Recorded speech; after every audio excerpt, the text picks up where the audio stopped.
panahon ng ang sarap maging bata, no?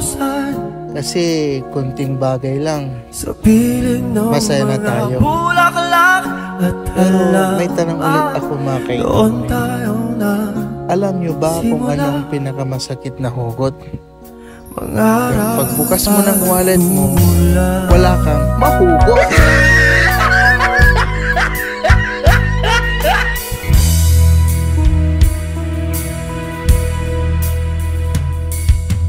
Natatandaan mo pa ba?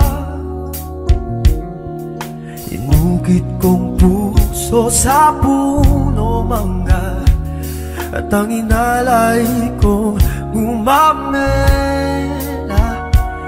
magkahawak kamay sa dalampasigan, malayang tulad ng mga